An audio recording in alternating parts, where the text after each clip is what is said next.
The heavy oak door slammed in my face, the sound cracking like a gunshot through the quiet, manicured street of the suburbs. The vibration of it seemed to travel up the soles of my worn-out shoes, settling deep in my bones. Sloane, my eldest, my firstborn, the girl whose hair I used to braid until my fingers cramped, had just shut me out. She didn't just close the door, she engaged the deadbolt. The metallic click was the final period at the end of a sentence I had been writing for 35 years. I stood there for a moment, the February wind biting at my exposed cheeks, staring at the brass knocker shaped like a lion's head. I had bought that knocker. I had paid for the door. I had paid for the house, the driveway, and the heated floors that Sloane was currently standing on. But to her, I wasn't Madeline Hawthorne, the matriarch, the CEO, the provider. I was just a stain on her porch, a nuisance. I turned and walked to the next house, 2 miles away. Merrick, my brilliant surgeon, my son. He opened the door a crack, his eyes darting left and right, terrified his neighbors might see the filth standing on his welcome mat. He didn't offer a bed. He didn't offer a chair. He handed me a crumpled $50 bill and pushed me away, muttering about his professional reputation, about his sterile environment. 2 children, 2 rejections, 2 direct stabs to the heart of a mother who had hollowed herself out to fill them up. But then came the third door, the humblest one, the one furthest from the gated communities and private security patrols. Bo opened it, my youngest, the teacher with the salary the rest of the family mocked. And standing beside him was June, the daughter-in-law everyone whispered about because she came from nothing. They didn't hesitate. They didn't check the street for watching eyes. They pulled me in from the cold as if it were the only logical thing to do in the world. That night, huddled under a scratchy blanket on their worn-out sofa, I heard them whispering in the kitchen. They were discussing selling their wedding rings to buy me food. They didn't know I could hear them. They didn't know who I really was underneath the grime. And tomorrow morning, when Silas Thorne, my attorney, arrives with the security team and the truth comes crashing down like a tidal wave, the faces of Sloane and Merrick will change. They won't show contempt anymore. They will show terror, because they will realize they have just lost everything. But to understand how we got here, to understand why a woman worth $58 million is sleeping on a lumpy sofa in a drafty cottage, I have to take you back. I have to take you back to the moment I realized I had created monsters with my own checkbook. It started 3 weeks ago, in my office on the 23rd floor of the Hawthorne Tower. The city of Chicago sprawled beneath me like a circuit board of amber and white fire, a grid of endless energy and ambition. From this height, the people were invisible, the cars just streams of light. I stood by the floor-to-ceiling glass, my reflection ghosting against the night sky. Madeline Hawthorne, 61 years old, founder and CEO of Hawthorne Textiles. To the outside world, I was a titan, a success story printed in asterisk Forbes and Fortune. But looking at my reflection, I saw the cracks. I saw the lines around my mouth etched by thousands of hard negotiations, the gray streaks in my hair that I refused to dye because I earned every single one of them. For 35 years, I built this. When my husband, Richard, died 12 years ago, the sharks didn't just circle, they started bumping the raft. The board of directors, a table full of men in gray suits who thought a textile company was too heavy a burden for a grieving widow, bet on my failure. They urged me to sell. They told me to take the payout and go retire to Palm Beach. Go be a mother, one of them had sneered, swirling his scotch.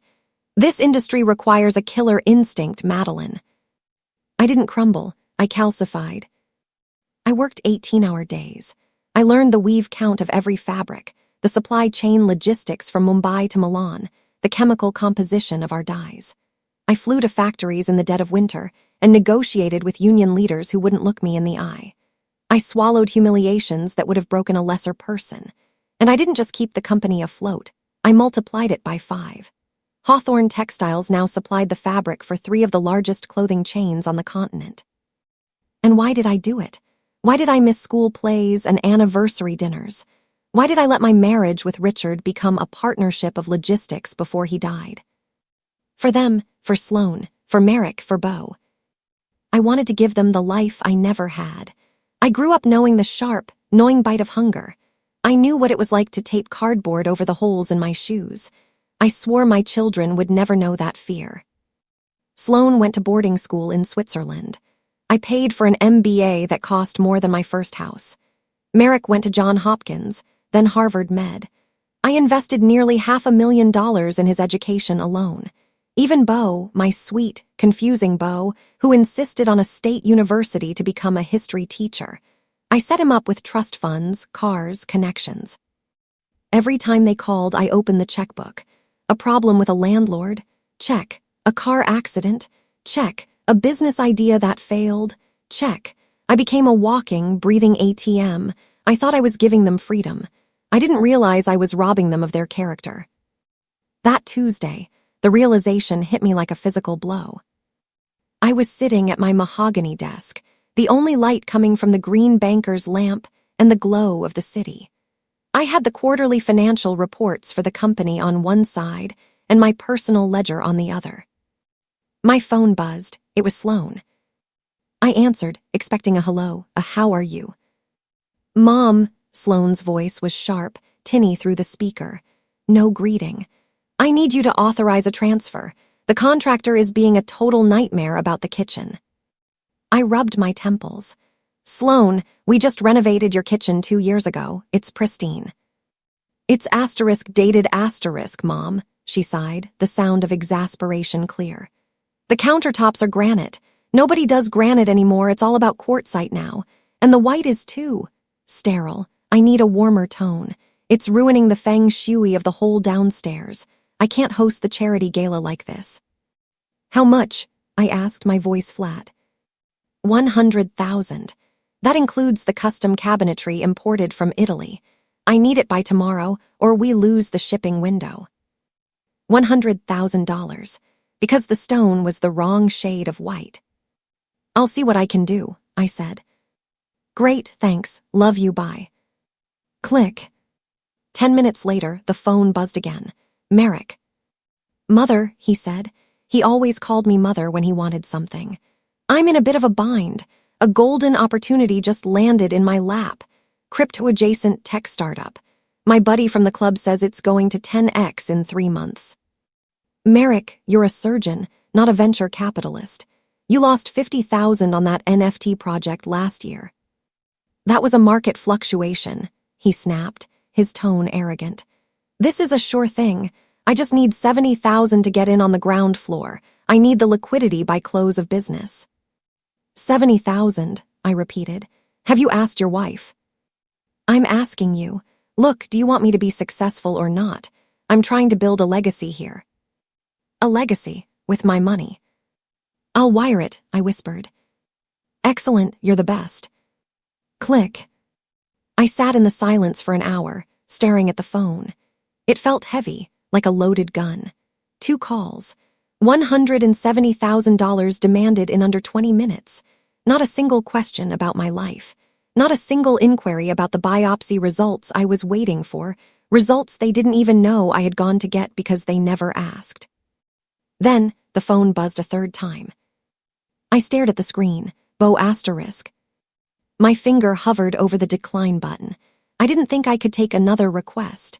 I didn't think I could handle him asking for money for a new chalkboard or a field trip or whatever it was. But I answered. What do you need, Beau? I asked, my defenses already up. There was a pause, a gentle, confused silence. I don't need anything, Mom. Beau's voice was warm, crackling slightly as if he was outside. I was just driving home from school and saw that the cherry blossoms are starting to bloom in the park. It made me think of you. I know how much you love them. I blinked, the moisture sudden and stinging in my eyes. Oh. And I wanted to check on your blood pressure, he continued. Last time we talked, you sounded stressed. Are you sleeping? Are you eating actual meals and not just coffee? I'm fine, Beau. Okay, well, June sends her love. She's making that pot roast you like this weekend. If you're free, we'd love to have you. No pressure, just wanted to hear your voice. Thank you, Beau, I managed to choke out. Love you, Mom. Get some rest. Click. I put the phone down on the polished wood. The silence that followed wasn't empty anymore. It was heavy with truth. 2 children who saw me as a bank vault, one who saw me as a mother. The difference hit me like a hammer to the chest. I stood up and walked to the safe hidden behind the painting of the stormy seascape on the far wall. I spun the dial, left, right, left. The heavy steel door swung open. Inside were stacks of cash, deeds, bonds, and jewelry worth more than most people earned in 10 lifetimes. I looked at the diamond necklace Sloane had admired last Christmas. I looked at the gold watch Merrick had hinted he wanted. I had created this dynamic. I had taught them that love was a transaction. I had taught them that money was the solution to every discomfort, every desire. I had shielded them so completely from the world that they had grown soft, entitled, and cruel. Except Beau. Somehow, Beau had slipped through the cracks of my spoiling. Maybe because he was the youngest, or maybe because he had found June, a girl who knew the value of $1 because she had to work for every single one she had. I closed the safe with a slam. I needed to know. I needed to know if it was too late. I needed to see their naked hearts, stripped of the cushion I provided. I hit the intercom button on my desk. Silas, get in here. Silas Thorne, my general counsel and the only man I trusted with my life, walked in 2 minutes later. He was a tall man, impeccably dressed, with eyes that missed nothing. "It's late, Maddie," he said, using the nickname only he was allowed to use. "What's wrong?" "I'm going away, Silas." He frowned. "A vacation, that's great. The villa in Tuscany is empty, or we could." "No," I cut him off. "I'm disappearing, I'm going bankrupt." Silas froze, his hand halfway to his tie. "Excuse me." "I'm going to initiate the ultimate test," I said, the plan forming in my mind with terrifying clarity. "I'm going to pretend I've lost it all. The company, the accounts, the properties, everything seized by creditors. Fraud, embezzlement, bad investments make up a story that sounds plausible." "Madeline, that is insanity," Silas said, stepping forward. "The stock prices. The board will be informed strictly on a need-to-know basis. You will handle the legal facade. To the world, and specifically to my children, I am destitute." "Why?" he whispered. "Because I need to see who opens the door," I said, my voice trembling. "I'm going to show up on their doorsteps with nothing but the clothes on my back. I want to see who takes me in." "Maddie, you're 61. It's February, it's dangerous." "I have to do this, Silas. My soul depends on it." The preparation took 3 weeks. Silas tried to dissuade me every single day. He told me it was too hard, too risky. He told me I could catch pneumonia. He told me I could get mugged. "I'll have security," I countered. "Invisible, but there." "It's not just the physical danger," Silas warned, his eyes sad. "It's what you might find out. You might not like the answer, Maddie. Sometimes illusions are what keep families together." "I'm tired of illusions," I replied. On the final day, I dismissed the staff. I stood in my massive walk-in closet, surrounded by rows of designer suits, silk blouses, and Italian leather shoes. I stripped off my Armani dress. I took off the pearl earrings Richard had given me for our 20th anniversary. I took off the Cartier watch. I looked at myself in the full-length mirror. Pale skin, manicured nails, hair coiffed to perfection. I looked like money. I reached into the plastic bag I had brought back from a thrift store on the south side of the city, a place where I had gone wearing sunglasses and a scarf so no one would recognize the textile queen. I pulled out a pair of men's oversized trousers, stained with something that looked like motor oil. I pulled on a thermal shirt that had lost its elasticity, the fabric thinning and gray. Then the coat. It was a wool trench coat, heavy and damp, smelling of mothballs, stale tobacco, and desperation. I put it on. The weight of it felt suffocating. I went to the bathroom sink. I took a handful of potting soil from the orchid on the vanity. I mixed it with a little water until it was a dark mud. I looked at my hands, my soft, lotion-scented hands. I rubbed the mud into them, under the fingernails, into the cuticles, up the wrists. I didn't stop there. I took the grease and ran it through my silver hair, matting it down, destroying the volume, making it look unwashed and neglected. I took a dark makeup pencil and drew shadows under my eyes, accentuating the exhaustion that was already there. I looked up at the mirror again. Madeline Hawthorne was gone. Staring back at me was a ghost, a woman who looked like she had fallen through the cracks of society, a woman who looked invisible. I picked up the torn plastic garbage bag that contained my belongings, a spare pair of socks, a toothbrush, and a bottle of water.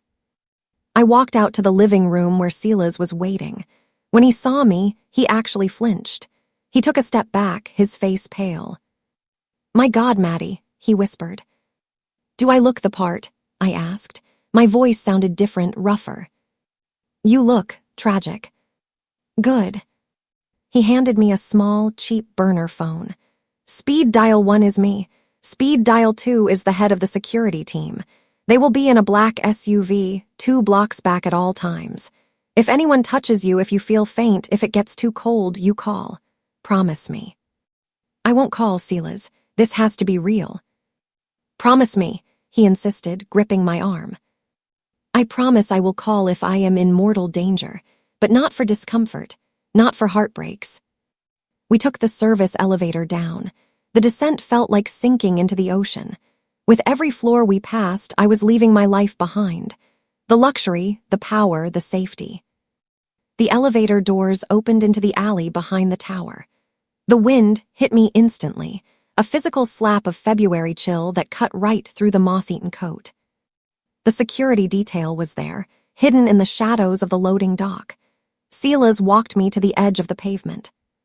"The car can drop you closer to Sloane's house," he offered one last time. "You don't have to walk the whole way." "Yes, I do," I said, looking out at the dark, unforgiving street. "I need to feel the pavement. I need to be tired. I need to be hungry. If I show up fresh out of a limo, they'll know. It has to be authentic because only in true pain is the true character revealed."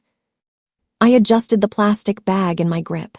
My heart was hammering against my ribs, a frantic bird in a cage. I was terrified. Not of the street, I knew how to survive. I was terrified of the truth I was walking toward. "Goodbye, Silas," I said.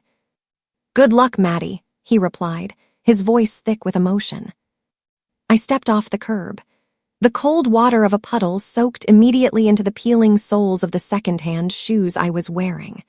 I shivered, pulled the collar of the stinking coat up around my ears, and began to walk. I walked away from the empire I built.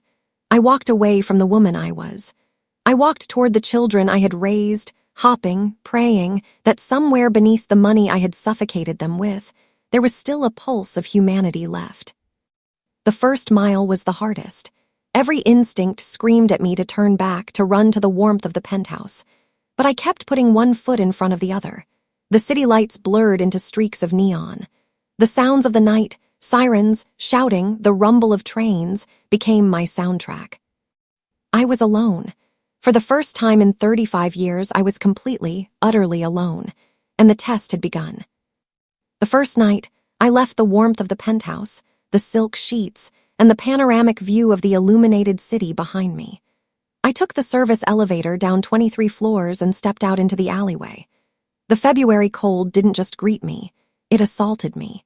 It was a physical weight, a heavy, wet blanket of freezing air that bypassed the wool of my thrift store coat and settled directly into my marrow. There was no turning back. Silas's black SUV was somewhere behind me, a ghost in the rearview mirror of my life, but I refused to look for it. I walked. I walked until the blisters on my heels burst, the fluid soaking into the mismatched socks I wore. I walked until the city grid blurred into a kaleidoscope of gray concrete and neon signs that meant nothing to me. The plastic bag tearing at the handle cut into my palm, a constant, dull reminder of my new reality. For 35 years, I had moved through this city like a queen on a chessboard. I moved in limousines, in private elevators, in reserved booths at Michelin-star restaurants. I saw the city as a kingdom to be conquered. Now I was seeing it from the gutter up. People didn't just ignore me, they actively erased me. On Michigan Avenue, businessmen in coats that cost more than a car would sidestep me without breaking their stride or their conversation. I was an obstacle, a traffic cone, a piece of debris. When I stumbled near a young couple, the woman pulled her purse tighter against her side. That small, instinctive gesture hurt more than the wind. I wanted to scream, I own the building you work in. I could buy your life. But I remained silent. I was Madeline Hawthorne, the invisible woman. I spent the second night at the bus station. It was a purgatory of fluorescent lights and the smell of industrial cleaner masking the scent of unwashed bodies and despair. I huddled on a hard plastic bench, my knees pulled to my chest, trying to preserve body heat. Next to me sat a woman who looked to be about my age, though the streets had carved deep canyons into her face, making her look decades older. She wore layers of mismatched sweaters and a knitted hat pulled low over her eyes. She was eating a piece of hard, stale bread, tearing off small chunks with trembling fingers. I must have been starring, my stomach making a treacherous, growling sound that echoed in the quiet station. The woman stopped eating. She looked at me, her eyes milky with cataracts but sharp with a terrifying kind of wisdom. Without a word, she broke the bread in half. She held out the larger piece to me. "Take it," she rasped. Her voice sounded like dry leaves scraping on pavement. "You're new. I can tell you still smell like soap." I hesitated. My pride, the last remnant of the CEO, reared its head. But hunger is a primal beast. I took the bread. It was hard as stone, but as I chewed, it tasted like salvation. "Thank you," I whispered. "Don't thank me," she said, looking back at the timetable on the wall as if waiting for a bus that would never come. "Save your strength. The cold takes the loud ones first." "How long have you been here?" I asked. 5 years, she said. "Since my husband passed, since the house went, since my kids, well," she trailed off, a shadow passing over her face. "They have their own lives, they forget. It's easy to forget what you don't want to see." Her words settled in my chest like lead. They have their own lives, they forget. I looked at this woman, Bertie, she told me later her name was, and I saw a mirror. Was this my future? If the company really did collapse, if the millions really did vanish, would I be sitting on a plastic bench in 5 years, waiting for children who never came, sharing crusts of bread with strangers? By the third day, I was ready. I was dirty. My hair was a matted mess of gray grease. My fingernails were rimmed with black grime. I smelled of stale sweat, mothballs, and the unique, sour scent of the city streets. But my resolve was harder than diamonds. I knew exactly what I was going to do. I would go to Sloane's house first, then Merrick's, and finally the small rental where Beau and June lived. I began the long walk out of the city center and toward the Golden Gates district. The transition was jarring.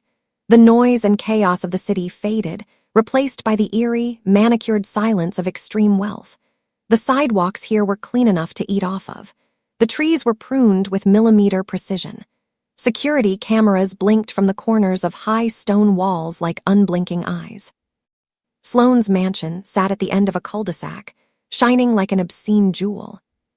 It was a sprawling estate, a modern interpretation of a French chateau. I recognized every detail. I recognized the imported slate tiles on the roof because I had argued with the contractor about their durability. I recognized the marble fountain in the center of the circular driveway, a statue of a Greek nymph pouring water, because I had written the check for it. $200,000. That was the down payment I had gifted Sloane and her husband, Preston, 7 years ago when they got married. A starter home gift. I stood in front of the massive wrought-iron electronic gate. My legs were trembling, not just from the 3 days of sleeping on concrete, not just from the hunger that made black spots dance in my vision, but from sheer terror. This was the moment. I pressed the intercom button. Buzz. Silence. I pressed it again. Buzz. "Yes," Sloane's voice came through the speaker, metallic and distorted but unmistakable. She sounded bored, impatient. It's me," I said, my voice cracking. "Mother." There was a long pause, a pause that stretched so thin I thought it might snap. "Mother," her tone shifted from boredom to confusion. "The gate is open, just come up. Why didn't you call? The security code is the same." The heavy iron gates groaned and began to slide open, just a few feet, enough for a person, not a car. I slipped through. I walked up the long, winding driveway paved with cobblestones I had helped select. Every step was a painful irony. I was a trespasser on land I had paid for. I was a ghost haunting my own investment. The front door, a towering slab of solid mahogany with frosted glass panels, opened before I even reached the top step. Sloane appeared in the frame. For a second, time stopped. The contrast between us was so sharp it could have cut glass. Sloane was wearing a loungewear set made of cream-colored cashmere that probably cost more than most families spent on groceries in a month. Her blonde hair was pulled back in a sleek, effortless chignon. Diamond studs, 2 carats each, a birthday gift from me 3 years ago, glittered in her ears. Her skin was glowing, fresh from a facial, smelling of lavender and expensive serums. Everything about her screamed comfort, safety, excess. And there I was, a huddled mass of dirty wool and bad smells. Sloane didn't step out to greet me. She stayed in the doorway, her body effectively blocking the entrance. She looked me up and down, her blue eyes widening not with concern, but with horror. Her nose wrinkled slightly, an involuntary spasm of disgust. "Mom," she said finally, dragging the word out as if it burned her tongue. She didn't move to hug me. She didn't reach out a hand. She actually took a half-step back deeper into the foyer as if afraid my poverty might be contagious. What? What are you doing here? What is this?" She didn't ask "Are you okay?" She asked "What is this?" As if I were a prank, a performance art piece gone wrong. "I lost everything, Sloane," I said. The lie came out easier than I expected, carried by the very real exhaustion in my body. "The company, the accounts. The creditors took the penthouse this morning. It's all gone. Fraud, embezzlement. Silas couldn't stop it." Sloane stared at me, her mouth opened and closed. "What do you mean, gone? You're Madeline Hawthorne, you don't just lose things." "I have nothing," I continued, stepping up to the threshold. "I've been on the street for 3 days. I have no money, no phone, no cards. I need a place to sleep, just for tonight, while I figure this out." I watched her face. I watched the gears turning behind those beautiful eyes. I waited for the horror to turn into sympathy. I waited for her to grab my arm and pull me into the warmth of the foyer, to scream for the housekeeper to run a bath, to call for food. Instead, Sloane looked over my shoulder. She looked past me, scanning the neighboring houses. She looked at the perfectly manicured lawn of the Johnsons across the street. She looked at the delivery truck parked 3 houses down. She was checking for witnesses. That gesture went through me like a rusty knife. "Mom, look." She lowered her voice to a harsh whisper, stepping further back but keeping her hand on the doorframe. This is a lot, but this is really not a good time." I blinked, the cold wind stinging my eyes. "Not a good time. Sloane, I am homeless. I haven't eaten a real meal in 72 hours. I know, and that's terrible, obviously," she said, speaking quickly, her hands fluttering nervously. "But Preston and I are hosting the charity gala committee tonight. The partners are coming. The catered dinner is being set up right now." She looked at my muddy shoes. "You can't. I mean, look at you, Mom. You can't be seen like this. Not here, not tonight." "I'm your mother," I said, my voice trembling with a mix of rage and heartbreak. "I don't care about your party. I can stay in the maid's room. I can sleep in the garage, anywhere out of the cold." Sloane shook her head, the diamonds catching the porch light. "The staff is everywhere. People talk, Mom. You know how this neighborhood is. If the rumors start that the Hawthorne empire has collapsed and you're looking like this, it would destroy our reputation at the club. Preston is up for a partnership next month. We can't have this kind of drama." Drama. The collapse of my life was drama. My hunger was an inconvenience to her social standing. "Sloane," I begged, and I hate that I did. I hate that I had to degrade myself to beg my own child for shelter, but I needed to know the absolute bottom of her heart. "Please, it's freezing. I have nowhere else to go." She bit her lip, looking genuinely pained, not for me, but for the awkwardness of the situation. "You can't stay here," she said firmly. "It's for your own good, really. You don't want to be embarrassed in front of my friends, do you? And frankly, for my own good too. I can't handle this right now. I have to focus on the gala." She wrapped her rejection in a layer of false, inverted maternal concern, as if she were doing me a favor by slamming the door in my face. I tried to take a step forward, desperate to just feel the heat emanating from the house. Sloane stepped back and began to close the door. "There are shelters," she said through the narrowing crack. "Charity organizations, you know, the ones we donate to. Surely you can find something downtown. And when you settle this situation, when you get cleaned up, call me, we can talk. But right now I can't help you, I'm sorry." She didn't feel it. That was the most horrible thing. Her voice didn't have a shred of genuine pain. She was just in a hurry to end this uncomfortable conversation and return to her perfect world of appetizers and wine pairings. "Sloane," I said, using her name like a weapon. "I paid for this house. I paid for your wedding. I paid for everything you are wearing, everything you have came from me." Her face hardened. The mask of polite concern slipped, and beneath it, I saw something that froze my blood more than the February wind. I saw resentment. Deep, ugly resentment. As if every single check I had ever written for her was a debt she hated owing, and now that the bank was closed, she was finally free. "Exactly, Mom," she said, poison dripping from every syllable. "You gave everything. You were always giving, controlling, deciding. You used money to hold on to us. Well, now you have nothing. You expect me to return the investment. It doesn't work that way. I have my own life. I have my own responsibilities. I can't carry your mistakes." "My mistakes," I whispered. "If you lost the company, that's on you," she said coldly. "You should have sold years ago like the board said. Don't drag me down with your sinking ship." The door closed. It wasn't a slam of anger. It was a firm, definitive closure. I heard the deadbolt turn, asterisk click, clack asterisk, sliding into place. The sound was final. It was the sound of a coffin lid closing. I stood there, staring at the solid mahogany wood. I could see my distorted reflection in the frosted glass panels, a dark, smudge-like figure against the warm golden light spilling from inside. Through the side window, I saw Sloane walk back toward her living room. She picked up her phone, checked her reflection in the hall mirror, smoothed a stray hair, and then disappeared deeper into the house. She didn't look back. She didn't check to see if I had collapsed on the porch. She just went back to her life. I turned around and looked out at the perfectly manicured driveway. The fountain bubbled cheerfully, the water clear and pure. I felt something break inside me. It wasn't my heart that had broken days ago. It was my hope.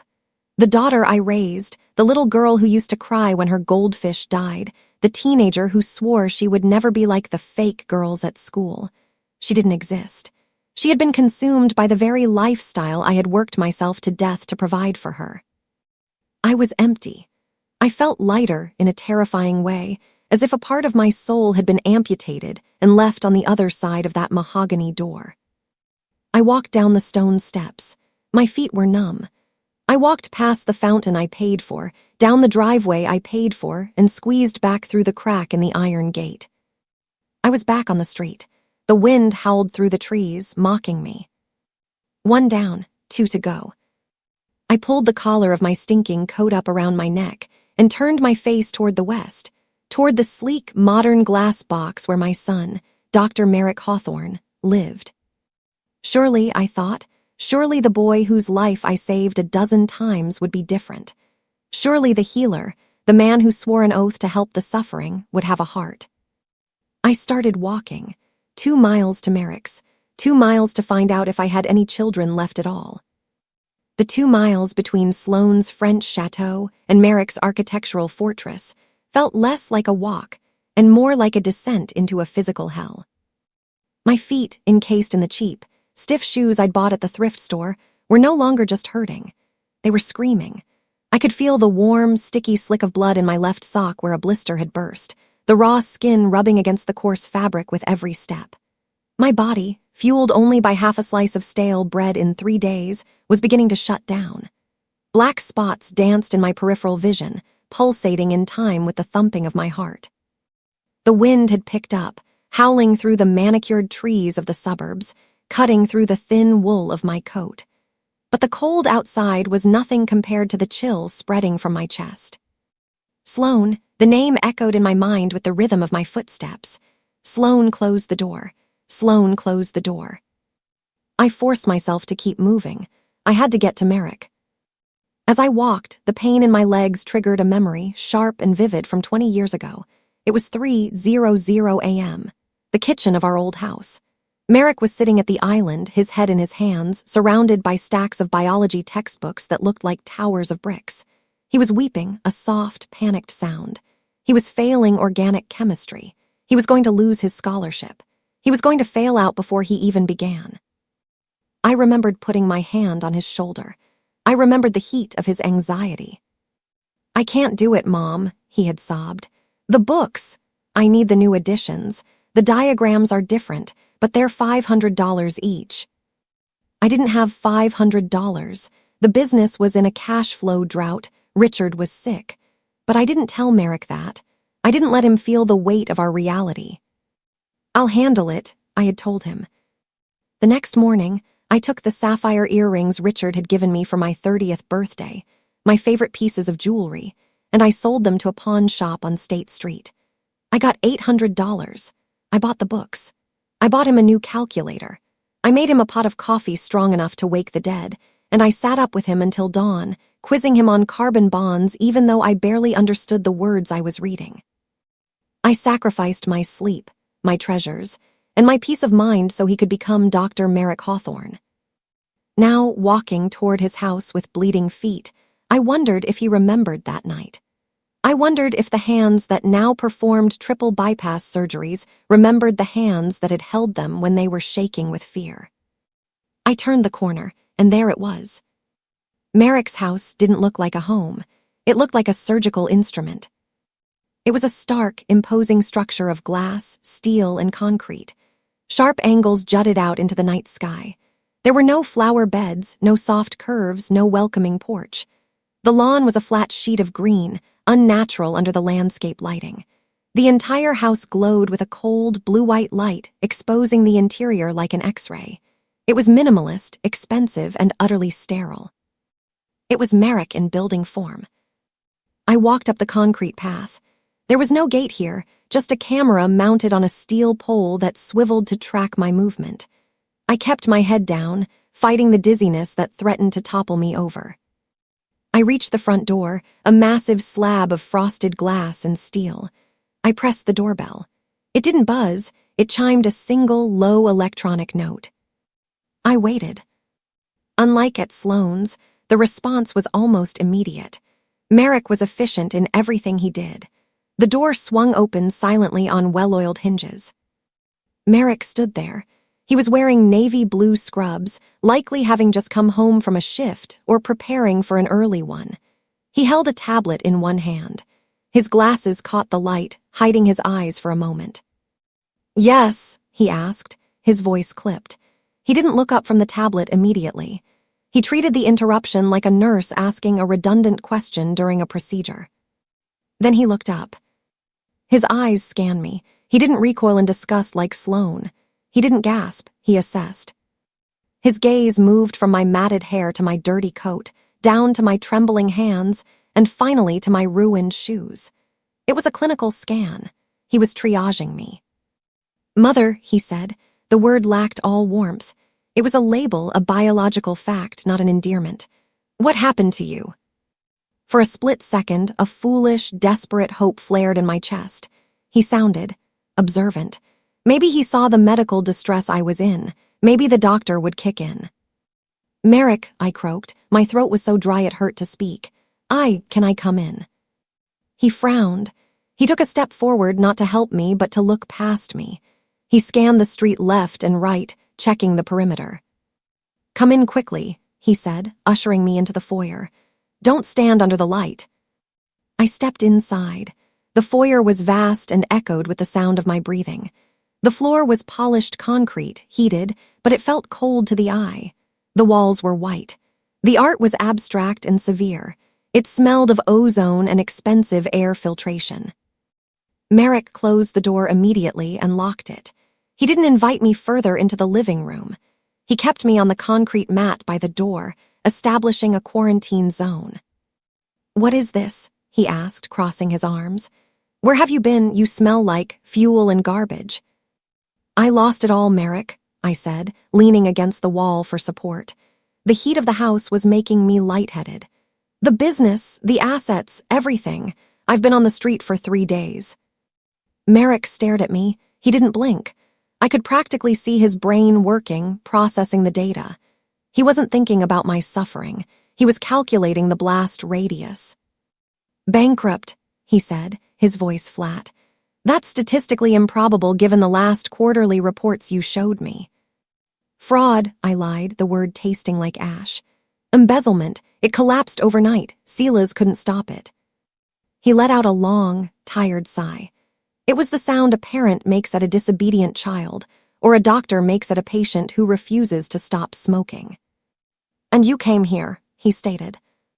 "I had nowhere else to go. I'm hungry, Merrick. I'm freezing. I just need a place to sleep. A couch, the floor, anything." Merrick pinched the bridge of his nose, closing his eyes. "Mom, this is extremely problematic." "Problematic," I repeated. "I am your mother." "I have a reputation to maintain," he said, opening his eyes. They were cold, detached. "I am a cardiovascular surgeon. My patients are senators, CEOs, professional athletes. They trust me because I project absolute control and stability. If word gets out that my mother is a vagrant, that she's living on the street, it suggests chaos in my bloodline. It affects my practice. You understand that, right?" "No," I whispered, the room spinning slightly. "I don't understand. I helped you study for the exams to get that license. I paid for the hands that hold the scalpel." He ignored me. He was already moving to the next stage of the interaction, damage control. "You can't stay here," he said firmly. "I have a triple valve replacement at 6:00 a.m. tomorrow. It requires absolute focus. I cannot have this. Distraction in my house. I need sleep. I need a sterile environment." "I'm a distraction," I said, the words feeling heavy on my tongue. "Your homeless mother is a distraction." "Mom, please, let's be rational." He reached into his back pocket and pulled out his wallet. I knew that wallet. It was Italian leather, hand-stitched, a deep cognac color. I had bought it for him in Milan for his birthday 2 years ago. It had cost me $800. I remembered his smile when he opened it, how he had said it was perfect for a man of his stature. He opened the $800 wallet. It was thick with platinum credit cards, club memberships, and cash. He pulled out a single bill, $50. He held it out to me. He held it by the very corner, extending his arm fully so he wouldn't have to come within 2 feet of my dirty coat. "Take this," he said. "There's a motel on 5th. It's cheap. Go there, get a shower, get some food, rest." I stared at the bill. Grant's face looked back at me mocking. $50. I did the math instantly. It was a reflex. I had spent $200,000 on his tuition. I had spent $50,000 on his living expenses during his residency. I had bought him his first BMW so he would look professional at the hospital. I had paid for his wedding. I had wired him $70,000 yesterday asterisk, or so he thought. Millions of dollars, decades of sacrifice, sleepless nights. And the return on investment was $50. I didn't take it. I looked up from the bill and met his eyes. I searched for the boy who used to run to me with a scraped knee. I searched for the young man who had wept over his chemistry books. They were dead. This man was a stranger wearing my son's face. "Merrick," I said, my voice shaking with a sorrow so deep it felt like drowning. "I sold my wedding ring to buy you books. I went without lunch for a year to pay for your prep school. And now, you offer me $50 and tell me I'm dirty." His jaw clenched. A flicker of annoyance crossed his face. He didn't like being reminded of his debts. "Mom, it's not personal," he said, using that smooth, soothing voice he probably used to tell families their loved ones had died on the table. "It's just logistics. Right now, I am not in a position to take on a dependent. I have my own expenses. The mortgage on this place is astronomical. The car payments. I can't simply carry another person." Another person, I whispered. I am another person to you. You're being emotional, he said dismissively. Take the money. I reached out and took the bill, not because I wanted it, but because I wanted to hold the physical proof of his valuation of me. I wanted to crumple it in my fist and feel the texture of his betrayal. Now I really need you to leave, he said, stepping around me to open the door. He was hurting me, like cattle. Seriously, Mom, I have to wake up in 4 hours. I can't be dealing with this right now. When you stabilize, when you're presentable, call me. We'll see what we can do. He put a hand on my shoulder. It was a firm, guiding pressure. He was pushing me out. I stumbled back onto the concrete step. The cold night air hit me again, freezing the tears that had gathered in my eyes. Take care, he said, standing in the doorway, framed by the warm, sterile light of his foyer. Then he delivered the final blow, the words that would haunt me more than the cold. And honestly, Mom, he said, shaking his head with a look of disappointed judgment, you should have been more careful with your investments. At your age, you should have everything secured. It's irresponsible, really. This shouldn't be happening to someone with your background. You need to take better responsibility for your choices. He was blaming me. The son who had called me yesterday, begging for $70,000 for a gambling scheme disguised as an investment, was lecturing me on financial responsibility. Good night, Merrick, I whispered. Good night. The heavy glass door slid shut. The lock clicked. Then the lights in the foyer turned off, plunging the front of the house into darkness. He had erased me. I stood there for a long time. I was alone under the yellowish buzz of the street lamp at the edge of his property. I looked down at my hand. The $50 bill was crumpled into a tight ball. I looked at the house. It was a fortress, impenetrable, cold. 2 doors, 2 children, 2 rejections. I had always told myself that I was building an empire for them, that I was working 18-hour days so they would be safe. But I hadn't built a family. I had built a corporation. And now that I was no longer the CEO, I had been fired. The grief was a physical pain, sharper than the blisters on my feet. I had lost them. They were alive, breathing, successful, but they were gone. The children I loved were dead, replaced by these hollow, selfish strangers. I put the $50 in my pocket. It sat there like a burning coal. I turned away from the glass house. I had 1 card left to play, 1 door left to knock on. Beau. My youngest, the gentle one, the one who had married June, the cleaner's daughter, the one the whole family, including me, had looked down on. I remembered the family dinners where Sloan and Merrick would mock Beau's teaching salary.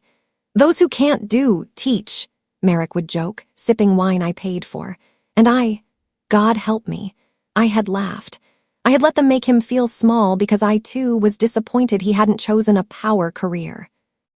Now, walking back into the darkness, leaving the wealthy district behind, I felt the weight of my own hypocrisy crushing me. I was walking toward the son I had valued the least. Hopping, he was the only one who valued me at all. I limped forward, the darkness swallowing me whole. 2 miles down, 3 to go, to the working-class side of town, to the truth. The transition was gradual, but to my eyes, it was as stark as stepping off a cliff.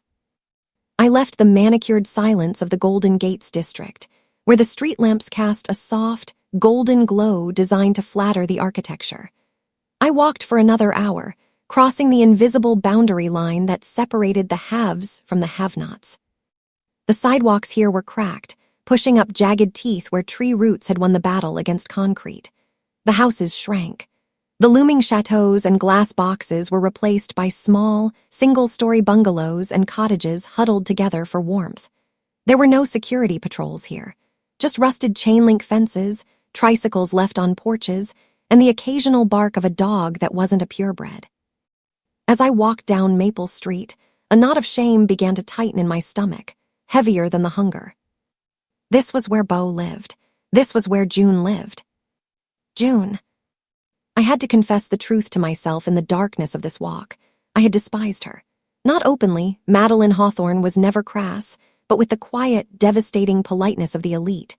When Beau first brought her home 3 years ago, I had looked at her calloused hands, her off-the-rack dress, and I had seen a failure. She was a cleaner's daughter who worked in a floral shop. She had no connections, no inheritance, no master's degree. I remembered the family dinners.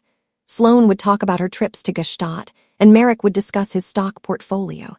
And June would sit silently, smiling that small, shy smile. When she tried to speak about her garden or a book she read, I would offer a tight, patronizing nod and steer the conversation back to real topics.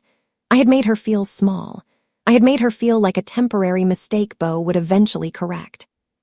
Now, walking toward their peeling front door with dirt under my fingernails and no money in my pocket, I was the small one. I was the mistake. Their house was a small, cream-colored cottage with a sagging porch roof. But even in the dead of winter, there was life here. Dried hydrangeas from the summer still framed the walkway. A wind chime made of old silverware tinkled softly in the breeze. It wasn't impressive. It was just home. There was no electronic gate, no intercom system, no camera tracking my movements, just a wooden door with a brass number 4 that was slightly crooked. I stood on the welcome mat, a cheap, bristly thing that said hello. My hand trembled as I reached for the doorbell. I didn't know if I could handle a third rejection. If Beau turned me away, if he looked at me with the same disgust as his siblings, I knew I would break. I would simply lay down on this concrete and let the cold take me. I pressed the button. Ding-dong, a simple, cheery 2-note chime. I heard footsteps immediately, heavy, hurried thuds. The door swung open. Beau stood there. He was wearing a faded college hoodie and jeans with a stain on the knee. He held a spatula in one hand. He didn't freeze. He didn't scan the street for neighbors. He didn't check his watch. Mom.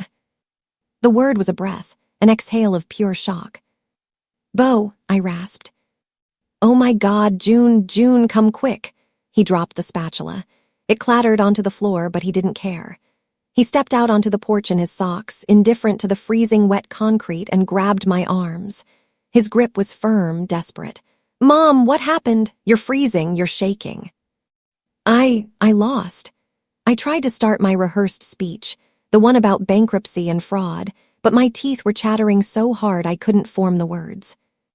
It doesn't matter, he said, pulling me toward the threshold. Get inside, right now. June appeared in the hallway.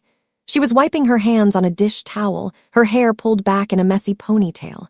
When she saw me, a filthy, gray-faced specter in a moth-eaten coat, her eyes went wide. Maddie, she gasped. I braced myself. I waited for the look, the Sloane look, the Merrick look, the asterisk what are you doing in my house asterisk look. It never came. June dropped the towel and ran to me. She didn't hesitate to touch my dirty coat. She wrapped her arms around me, pulling me into a hug so tight it squeezed the breath from my lungs. You're ice cold, she said, her cheek pressed against my grimy shoulder. Beau, turn up the thermostat. Get the blankets from the cedar chest. I'm dirty, I whispered, trying to pull away. June, I smell. I'll ruin your clothes. Hush, she said softly, pulling me inside and kicking the door shut against the night. Your family. We don't care about dirt. The warmth of the house hit me like a physical wave. It smelled of yeast, freshly baked bread, and cheap vanilla candles. It smelled of living. The living room was small, dominated by a brown sofa that had clearly been rescued from a curb somewhere, covered in a patchwork quilt. There were books everywhere, stacks of papers to grade on the coffee table. It was cluttered, cramped, and the most beautiful place I had ever seen. Sit, Beau commanded, guiding me to the sofa. He began pulling off my wet shoes. He didn't wince at the smell. He looked at my blistered, bleeding feet with tears in his eyes. Mom, who did this to you? How long have you been walking? 3 days, I admitted, since the bank took the penthouse. Beau looked up at me, his face twisted in pain. Why didn't you call? We would have come. I would have driven to the city instantly. I didn't have a phone, I lied. I walked. I'm going to run a bath, June announced, her voice steady and practical. The water heater is small, Maddie, so it won't be deep, but it'll be hot. 10 minutes later, I was sitting in their bathroom. It was tiny. The tiles were chipped, a mosaic of pink and white from the 1970s. The shower curtain had a patch of duct tape near the top, but the water was heaven. I sat under the spray, watching the gray water swirl down the drain. I scrubbed my skin with a bar of generic soap that smelled of fake lavender, and I cried. I didn't cry because I was poor. I didn't cry because I had lost my empire. I cried because for the first time in 3 days, maybe for the first time in 20 years, someone had touched me without wanting something in return. Sloane wanted my status. Merrick wanted my capital. Bo and June just wanted me to be warm. When I stepped out, dried off with a towel that was rough from too many washes, I found a pile of clothes on the toilet lid. June's clothes. A pair of oversized gray sweatpants and a soft, worn-out sweatshirt that said Public Library on it. I put them on. They were loose, billowing around my frame, but they were clean. They smelled of laundry powder and kindness. I walked back out to the kitchen. The table was small, a round wooden thing that wobbled slightly. June had set a place for me. "It's not much," she said apologetically. "Just vegetable soup and toast." I sat down. The steam rose from the bowl, carrying the scent of carrots, onions, and broth. I took a spoonful. It tasted better than the lobster bisque at Le Bernardin. It tasted like love. We ate in relative silence. They didn't grill me. They didn't ask for the legal details of the bankruptcy. They didn't lecture me on financial responsibility. They just watched me eat, filling my water glass before it was empty, offering me more bread. "You're staying here," Bo said firmly, breaking the silence. "As long as you need, this is your home now." "But the space," I protested weakly. "You barely have room for 2. "We'll make room," June said, smiling. "We have a sofa, we have a roof, we're rich in the things that matter." After dinner, tiredness hit me like a sledgehammer. My eyes were heavy, my body aching in a way that went down to the bone. "Why don't you go lie down?" June suggested. "I put clean sheets on the bed." "No," I said.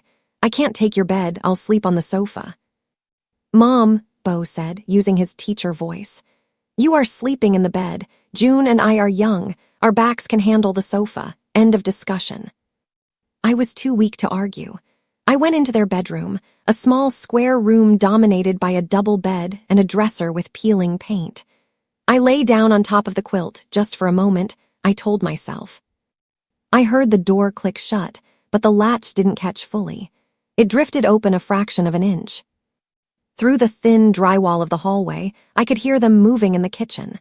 The clinking of dishes being washed, the soft scrape of chairs. I closed my eyes, intending to sleep, but then I heard my name.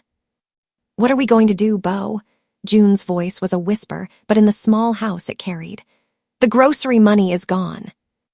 We spent the last of it on the flour for the bread. My eyes snapped open. I lay frozen, holding my breath. "I know," Bo whispered back. He sounded exhausted. "I get paid in 4 days. We can stretch the rice and beans." "She needs medicine, Bo. Did you hear her chest? She's wheezing, and she needs real food. Protein, vegetables. We can't feed her toast for a week." "I can pick up extra tutoring shifts," Bo said. "But that won't pay out until next week." There was a silence, a long, heavy silence. Then, the sound of a drawer sliding open. "We have these," June said. "June, no," Bo's voice cracked. "Not those." "They're just metal, Bo," she said gently.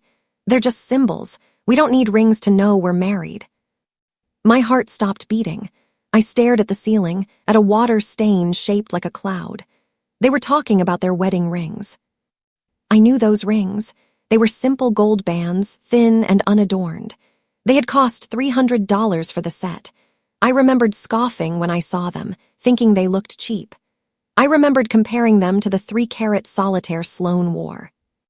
"I can take them to the pawn shop on 4th Street tomorrow morning before work," June continued. "We can probably get $300 for them, maybe $350 if the gold price is up." "June," Bo sounded like he was crying. "I wanted to give you diamonds. I wanted to give you the world. And now I'm letting you sell the only valuable thing you own." "You did give me the world," June whispered fiercely. "You gave me a family, and your mother is part of that. She raised you. She sat up with you when you were sick. She is the reason you are the man I love. If selling these rings helps her, then it's the best use they've ever had." $300, Bo murmured. "It's not enough." "It's enough for food. It's enough for medicine. It's a start." I pressed my hand over my mouth to stifle the sob that was tearing its way up my throat. $300. Sloane had diamond earrings worth $5,000 in her ears when she told me to leave because of the neighbors. Merrick had an $800 wallet in his pocket when he handed me a $50 and called me a distraction.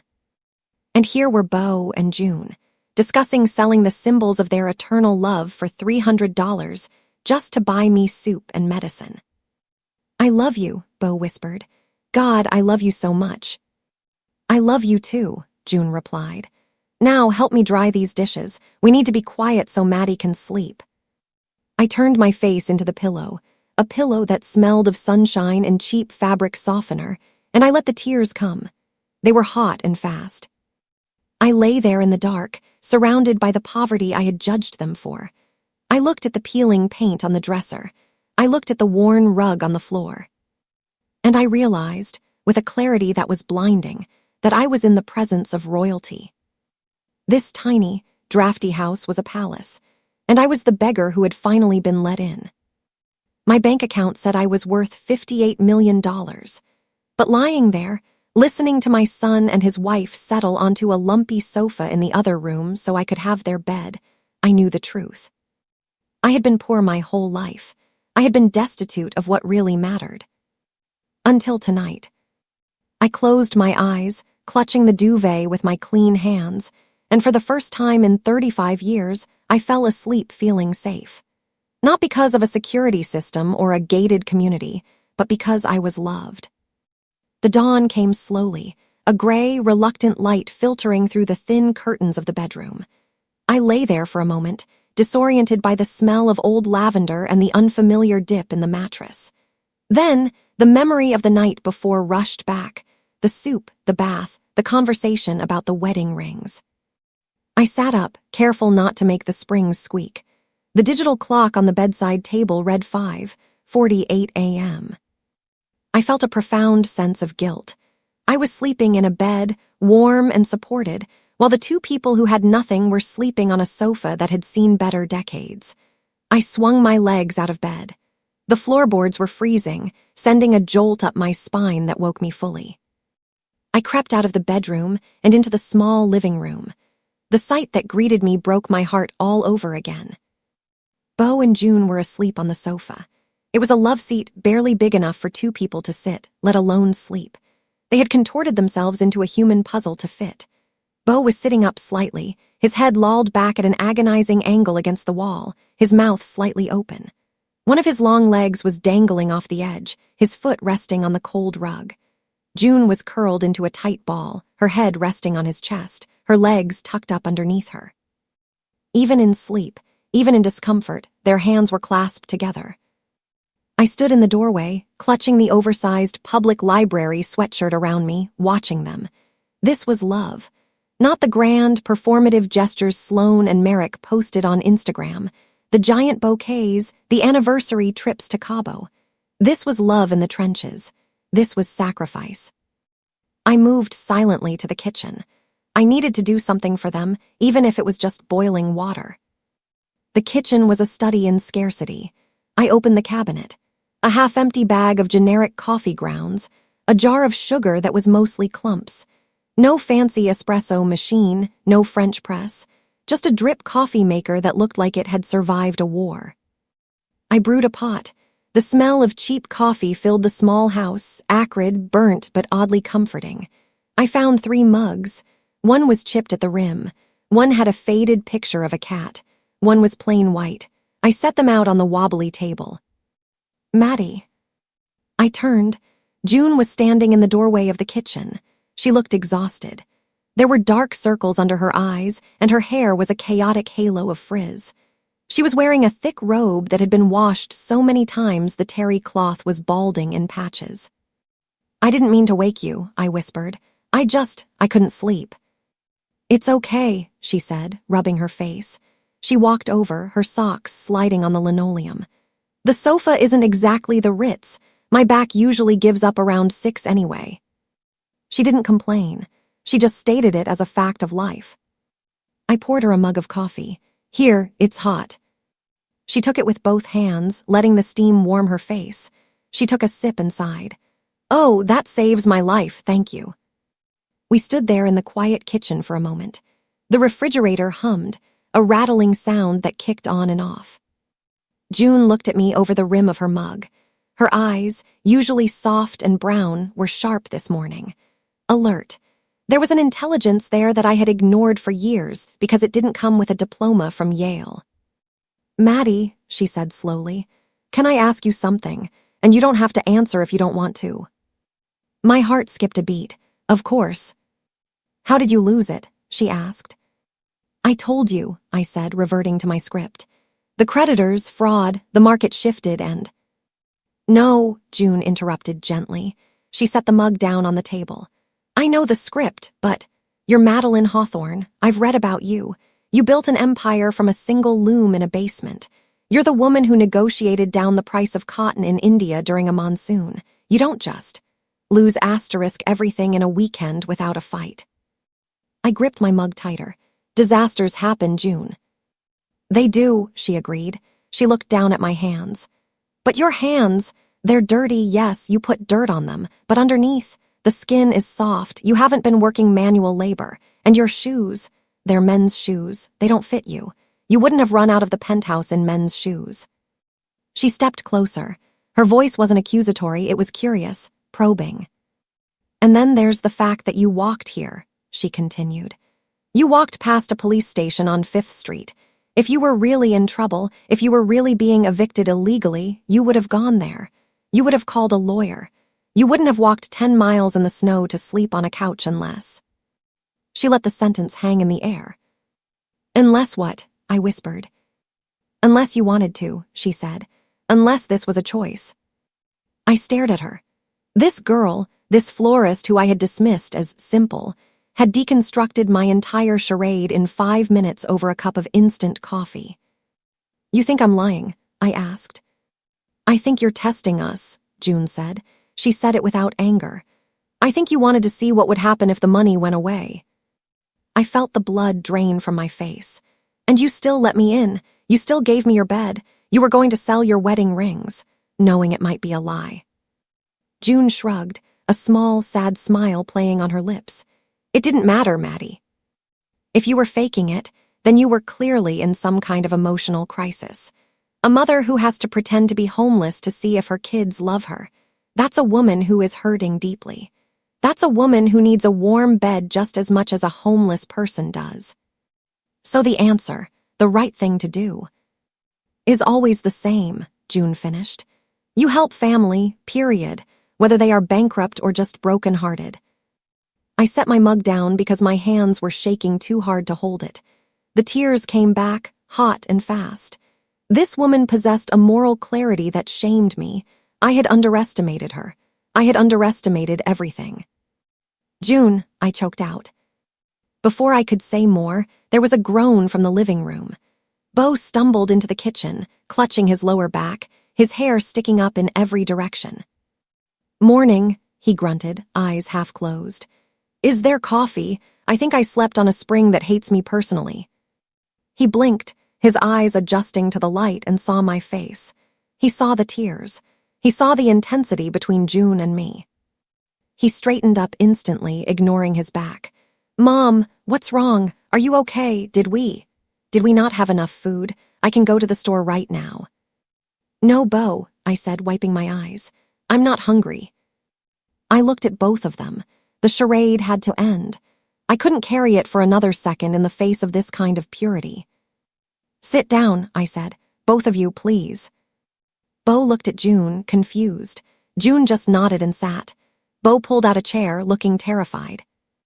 Is it cancer? Beau asked, his voice trembling. Is that why you're really here? No, I said. I took a deep breath. It's not cancer, and it's not bankruptcy. I reached into the deep pocket of the filthy coat hanging on the back of the chair. I pulled out the burner phone. I didn't lose the company, I said, my voice steady now. I didn't lose the house. I have $58 million in assets, mostly liquid. The accounts are full. The business is thriving. Bo stared at me. He blinked once, twice. His brain was trying to reconcile the image of his mother in a homeless person's coat with the reality of $58 million. I don't understand, Bo stammered. Then, why the shoes, why the smell, why are you here? Because I needed to know, I said, looking him in the eye. 3 weeks ago, Sloan asked me for $100,000 for a kitchen. Merrick asked for $70,000 for a gamble. And you asked about my blood pressure. Bo's mouth fell open. I realized I had created monsters, I continued. I realized I didn't know if anyone in my life loved me or if they just loved the ATM machine I had become, so I stripped it all away. I became invisible. I went to Sloan first. I told them everything. I told them about the gate, the reputation, the rejection. I told them about Merrick, the clinical assessment, and the $50 bill. As I spoke, Bo started to cry, silent tears running down his unshaven cheeks. He wasn't crying for the money. He was crying for the cruelty. He gave you $50, Bo whispered, his voice cracking. He makes that in 10 minutes. He called me a distraction, I said. But you two opened the door. You didn't ask to see a bank statement. You were going to sell your rings. Oh my God, Bo said, burying his face in his hands. The rings. We were going to pawn them in an hour. You passed the test, Bo, I said softly. You and June, you are the only ones who passed. The room was silent for a long moment, save for the hum of the refrigerator. So, Bo looked up, wiping his face. So you're rich, still? Yes. And you're going back? Not yet, I said. The final act isn't over. I picked up the burner phone. It was 7:30 a.m. Sila's, I said when he answered on the first ring. It's time. Bring the car, bring the documents, and call Sloan and Merrick. Tell them to meet me at this address at 10:00 a.m. sharp. Tell them it's regarding the disposition of the estate. Copy that, Maddie, Silas said. We're 5 minutes out. We've been parked around the corner all night. I hung up. Who is coming? June asked. My lawyer and your siblings. 20 minutes later, the quiet street outside was disturbed by the low rumble of engines. I went to the window and peeked through the blinds. 2 massive black Cadillac Escalades were rolling down the cracked pavement of Maple Street. They looked like spaceships that had landed on the wrong planet. They were sleek, polished, and menacing. The neighbors were coming out onto their porches, arms crossed, staring. Mrs. Gable next door was holding her cat, mouth open. The cars stopped in front of the house. The doors opened. Silas Thorne stepped out. He was wearing a charcoal gray suit that probably cost more than Bo's car. He adjusted his tie, looked at the peeling paint of the house, and frowned. 4 men in suits, my security detail, flanked him. This is insane, Bo muttered, standing behind me. Mom, you have a private army. I have assets to protect, I said dryly. Usually. I opened the door. Silas walked up the path, stepping carefully over a crack in the concrete. When he entered the small living room, the space seemed to shrink. He smelled of expensive cologne and leather. Maddie, he said, nodding to me. Then he turned to Bo and June. You must be Bo and June. It is a privilege to finally meet the people who kept my client alive. We just gave her soup, Bo said, bewildered. You gave her dignity, Silas corrected. He placed a heavy leather briefcase on the wobbly kitchen table. Click, click, the latches opened. He pulled out a stack of files. The financial statements are here, the trust documents, and the draft for the new will. The will? Bo asked. I stepped forward. The anger that had been simmering in me for 3 days flared up, hot and bright. Yes, I said. Silas, I want to execute the nuclear option. I want Sloan and Merrick disinherited. Completely. Cut them off. No trust funds, no allowances, no access to the properties. I want their names scrubbed from the legacy. Everything goes to Bo and June. The room went dead silent. Silas uncapped a fountain pen. I have the papers ready to draft. We can sign them right now. It will be irrevocable. I looked at Bo. I expected him to look vindicated. I expected him to look relieved that the siblings who had mocked him for years were finally getting their comeuppance. But Bo didn't look happy. He looked horrified. "No," Bo said. I blinked. "What?" "No," he repeated, firmer this time. "You can't do that, Mom." "Bo, they left me on the street," I argued. "They treated me like garbage. They don't deserve a cent of my money." "Maybe they don't," Bo said, stepping between me and the documents. "But they are still your children. They are still my brother and sister." "They didn't act like it," I snapped. "Then you have to be better than them," Bo said. "Mom, if you cut them off like this, out of anger, out of revenge, you're just using money as a weapon again. Isn't that what started this whole mess? You using money to control everything." I froze. June stepped up beside him. She took my hand. Her hands were rough but warm. "Maddie," she said softly, "revenge feels good for about 5 minutes, but it leaves a bitter taste for the rest of your life. If you destroy them financially today, you destroy any chance of ever having a real relationship with them again. They will hate you, and you will hate yourself." "They deserve consequences," I insisted, but my voice was wavering. "Consequences, yes," Silas chimed in, looking at Bo with newfound respect. "But total disinheritance is extreme. It's a declaration of war." "Show them the truth," Bo said. "Let them see what they did. Let them feel the shame. Shame is a better teacher than poverty. If you bankrupt them, they'll just play the victim. If you show them grace, that might actually change them." I looked at my youngest son. He was wearing a faded hoodie. He had holes in his socks. He was about to be a multimillionaire, and his first act was to defend the siblings who had called him a loser. He was a better person than I was. He was a better person than I had ever been. I took a deep breath. The rage didn't vanish, but it cooled. It solidified into something more useful, resolve. "Okay," I said. "No disinheritance, not today." I looked at Silas. "Put the will away. Keep the financial proofs out. We are going to have a family meeting. But the checkbook is closed, Silas. No more transfers, no more bailouts. If they want back in, they have to earn it." "Understood," Silas said, sliding the will back into the briefcase. I looked at the clock on the stove. 9:40 a.m.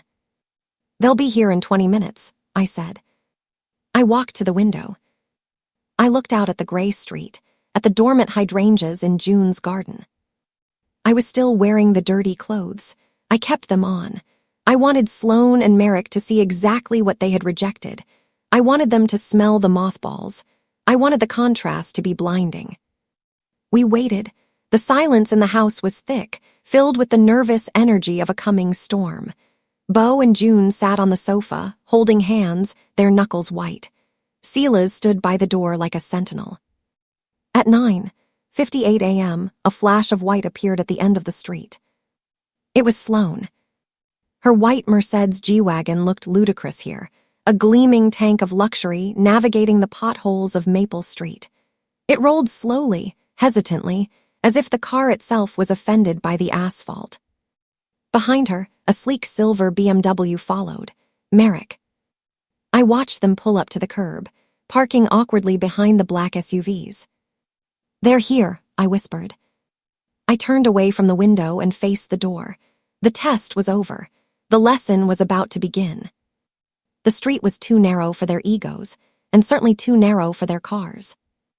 I stood by the window, peering through the slats of the cheap plastic blinds, watching the final scene of my play begin. Sloane's white G-Wagon was parked at a sharp angle, one tire up on the muddy curb, as if she couldn't bear to let the vehicle fully touch the pavement of this neighborhood. Behind her, Merrick's silver BMW hummed for a moment before the engine cut out. I watched them exit their vehicles. It was a study in reluctance. Sloane stepped out first. She was wearing oversized sunglasses, despite the overcast sky, and a camel hair coat that I knew for a fact cost $4,000 because I was with her when she bought it. She looked at the peeling paint of the house next door, then down at her suede boots, clearly calculating the damage the sidewalk might inflict. Merrick joined her on the sidewalk. He checked his Rolex, a subconscious tic he had whenever he felt his time was being wasted. I couldn't hear them through the glass, but I knew the script. "Can you believe this dump?" Sloane was likely saying. "Let's just get this over with. I have rounds at noon," Merrick would reply. They walked up the path together, unified in their disdain. They were allies in inconvenience. "Here we go," I whispered to the room. Beau stood up from the sofa. He looked nauseous. June reached up and squeezed his hand, anchoring him. Silas Thorne stood by the kitchen table, his face a mask of professional neutrality, his hand resting on the stack of documents.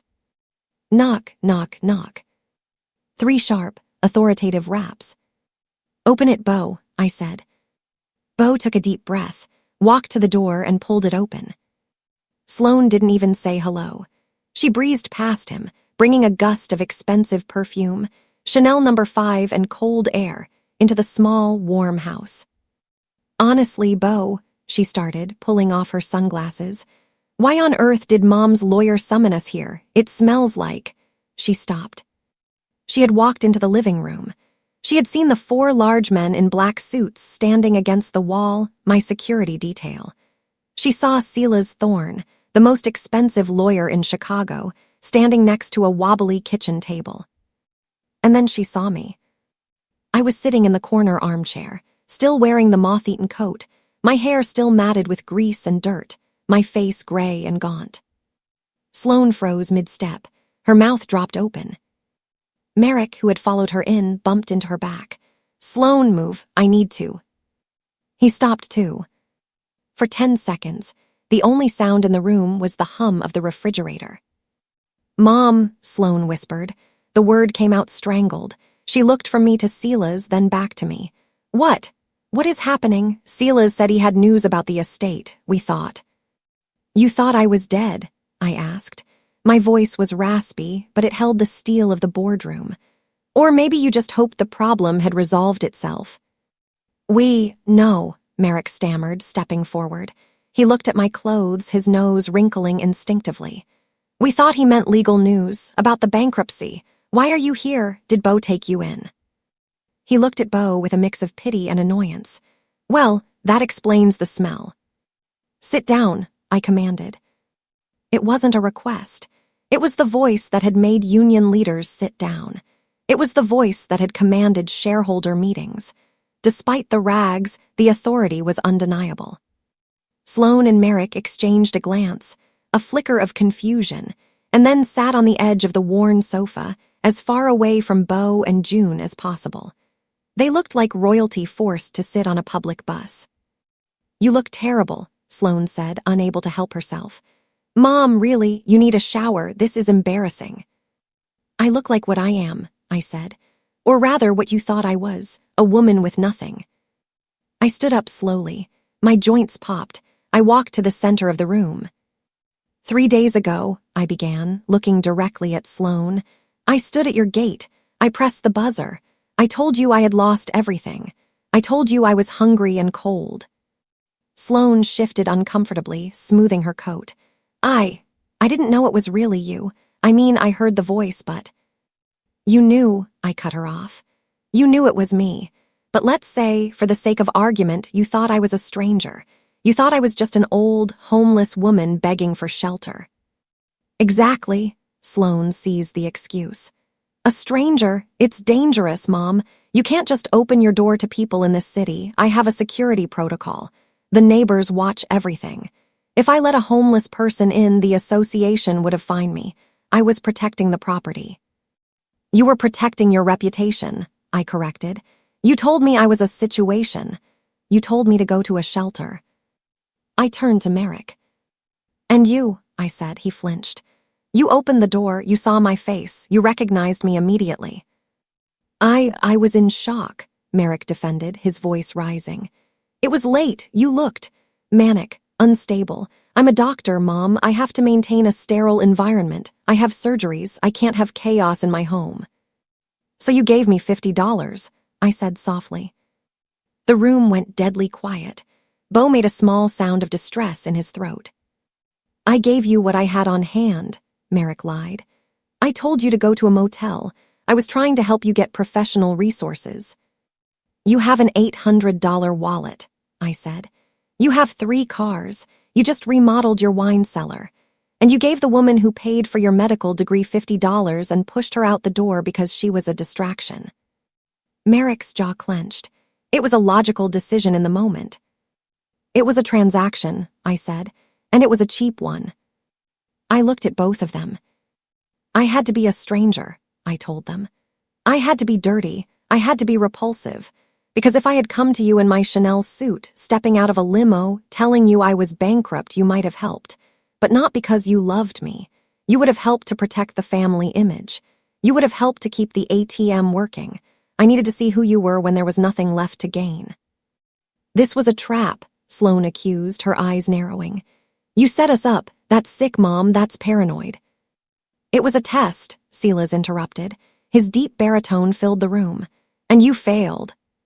Silas stepped forward and dropped the stack of documents onto the coffee table in front of them.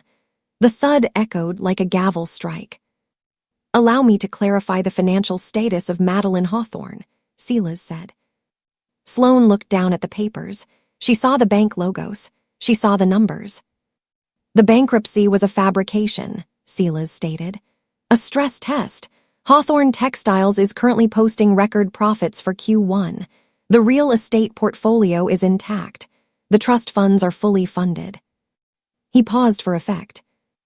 Your mother's current net worth is approximately $58 million. The silence that followed was absolute. I saw the color drain from Sloane's face. She looked as if she had been slapped. She stared at the papers, her eyes darting across the figures, trying to comprehend the magnitude of her mistake. Merrick stopped breathing for a moment. I saw the calculation in his eyes, the swift, brutal math of a man realizing he had just thrown away a fortune for the sake of a quiet night's sleep. 58, Merrick whispered. Million, Silas finished. You're not broke. Sloane looked up at me, tears of frustration and relief welling in her eyes. Oh my God, Mom, you scared us to death, I thought. I thought we were destitute. We, I asked sharply. There is no we, Sloane. You made that very clear when you left me on the porch. But I didn't know, she wailed, standing up and reaching for me. Mom, please, if I had known it was a test, I would have. You would have acted. I snapped, stepping back out of her reach. You would have performed the role of the loving daughter, but the role is not the reality. I pointed to Bo and June. They were sitting quietly, holding hands, looking uncomfortable with the display of wealth and anger. They didn't know, I said. Bo and June thought I was penniless. They thought I was sick. They have no money. They have no guest room. And yet they opened the door. I walked over and stood behind the sofa where Bo sat. I put my hand on his shoulder. They gave me their bed, I said, my voice breaking slightly. They fed me from their own meager pantry. And last night, I paused, looking at Merrick. Last night, I heard them discussing selling their wedding rings to buy me medicine. Merrick looked down at his shoes. The shame was finally starting to seep in. That is wealth, I said. That is character, and that is why they are the only ones who deserve what comes next. I nodded to Silas. He reached into his briefcase and pulled out a thick, cream-colored envelope. He walked over to Bo and handed it to him. What is this? Bo asked, his hands trembling. Open it, I said. Bo tore the seal. He pulled out a sheaf of papers. On top was a deed, stamped and notarized. He read the first line. His eyes went wide.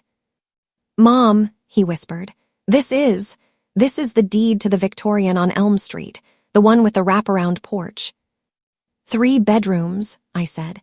2 baths, a garden for June that gets full sunlight, and it's 4 blocks from your school so you can walk on nice days. We can't, Bo stammered. This is a $500,000 house. It's paid for, I said. It's yours, no mortgage, no strings. That's not fair. The scream came from Sloane. She was standing up, her face flushed red. You're giving him a house, just like that. because he let you sleep on a couch for one night. I am giving him a house because he is the only one of you who knows how to build a home, I replied calmly. We have needs too, Sloane argued. My kitchen is falling apart. Merrick has loans. You can't just favor him because he's Because he's kind, I suggested. Because he's decent. It's punishment, Merrick said, his voice cold. You're punishing us for having boundaries, for having standards.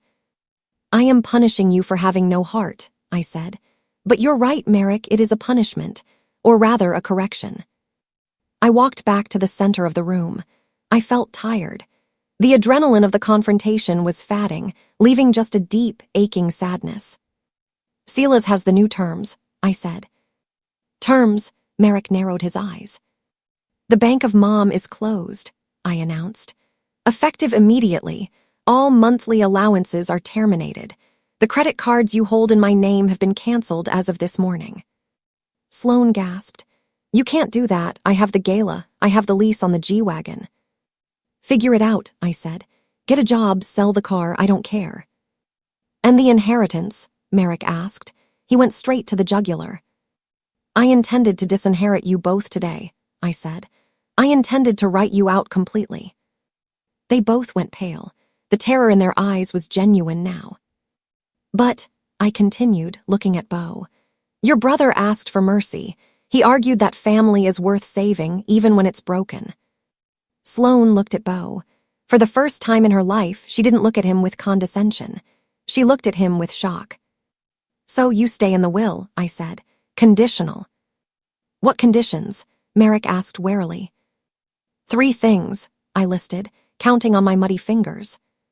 1, mandatory family therapy. Every week, all of us. We are going to sit in a room and we are going to fix this rot, or we are going to die trying. 2, I continued, community service. I want you both to spend 10 hours a month volunteering at the downtown shelter. I want you to serve soup. I want you to look at the people you despise. I want you to see that they are human beings, not situations. Sloane looked horrified. Me, in a shelter. Yes, you. And you're going to wear your old clothes when you do it. And 3, I finished. You are going to apologize to June. I turned to my daughter-in-law, who was watching quietly from the sofa. You have treated her like invisible furniture for years, I said. You have mocked her poverty, her job, her background. You are going to apologize, and then you are going to treat her with the respect she deserves as the woman who saved your mother's life. Merrick and Sloane stood there. I could see the rebellion rising in them. I could see the excuses forming on their tongues. If you fail any of these conditions, I added, my voice dropping to a whisper, Sila's has the alternate will ready to sign. The one where Beau gets everything and you get nothing. Not a dime, not a cufflink. Do we have an agreement? Sila's asked, pen poised over his notebook. Merrick looked at the financial documents on the table, the $58 million. He looked at the deed in Beau's hand. He looked at me. Fine, Merrick muttered. I agree. Sloane, I asked. She was crying now, silent tears of humiliation. I agree. Good, I said. Then get out. They blinked. What? Get out of my son's house, I said. You aren't welcome here right now. You have brought bad energy into a good place. Go home. Think about what happened today. We will see you at therapy on Thursday. Merrick stood up stiffly. He adjusted his jacket, trying to regain some shred of dignity. He nodded once to Beau, a jerky, awkward movement, and walked out. Sloane lingered for a second. She looked at me, then at the dirty coat. I really didn't know it was you, she whispered. I know, I said softly. That's the problem, Sloane. You should treat everyone like they might be your mother. She flinched as if I had hit her. Then she turned and ran out the door. We heard the car engines start. We heard the expensive tires squeal slightly on the asphalt as they fled back to their golden cages. The silence that returned to the house was different. It wasn't tense anymore. It was peaceful. Sila's packed up his briefcase. He looked at me with a rare smile. Well done, Maddie, he said. I'll have the car wait for you outside, whenever you're ready to go back to the penthouse. Thank you, Sila's. Give us a moment. Silas nodded and stepped out onto the porch, closing the door behind him. I was left alone with Beau and June. Beau was staring at the deed in his lap. Mom, I don't know what to say. We can't accept this. You can and you will, I said, sinking back into the armchair. Because you won't use it to show off. You'll use it to live. June got up and walked over to me. She knelt on the rug, ignoring the grime on my coat, and took my hands.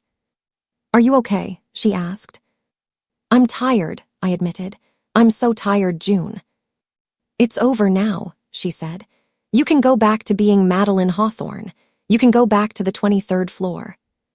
I looked around the small, cluttered living room. I looked at the chipped mugs on the table. I looked at the patch on the sofa. I don't think I'm going back, I said. Not really. What do you mean? Beau asked. I'll go back to the office, I said. I'll run the company, but I think I'm done with the penthouse. It's too high up. You can't see people from there. I looked at my hands, the hands I had dirtied 3 days ago. The dirt was mostly gone, scrubbed away in June's shower, but the memory of it remained. I spent my whole life trying to get away from poverty, I told them. I thought money was the antidote to suffering. I thought if I built a wall of gold high enough, nothing could hurt us. I squeezed June's hand. But I was wrong. Money just changes the kind of suffering you have. It makes you lonely. It makes you suspicious. It makes you hollow. I looked at Beau. You are the richest man I know, Beau, I said. You have a wife who would sell her rings for you. You have a heart that doesn't judge. You sleep soundly at night. I stood up and shed the heavy, stinking coat. It fell to the floor in a heap of gray wool. Underneath, I was wearing the public library sweatshirt June had lent me. I'm going to keep this, I said, plucking at the sweatshirt. If you don't mind. Keep it, June smiled, tears shining in her eyes. It looks better on you anyway. I walked to the door. I paused and looked back at them. They were sitting together, the deed between them, but their eyes were on me. They weren't looking at the checkbook. They were looking at their mother. I'll see you on Sunday for dinner, I asked. I believe you promised pot roast. Sunday, Beau confirmed. 6:00 p.m., don't be late. I won't. I walked out of the house. The air outside was still freezing, but the sun had finally broken through the clouds. It shone on the cracked pavement, on the rusted fences, on the humble little houses of Maple Street. I walked down the path toward the waiting black car. Silas held the door open for me. I slid into the leather seat. It was soft, warm, and smelled of money. But as the car pulled away, I didn't look forward toward the skyscrapers of the city. I looked back. I watched the small, cream-colored house until it disappeared around the corner. My bank account said $58 million, but my heart knew the truth. My net worth was sitting back there on a lumpy sofa, and for the first time in 35 years, I finally felt like I could afford to be happy. Where to, Miss Hawthorne? The driver asked. Home, I said, then I corrected myself. The office, I have a lot of work to do. As the car accelerated, I touched the soft fabric of the borrowed sweatshirt. It was cheap. It was old. It was the most valuable thing I owned.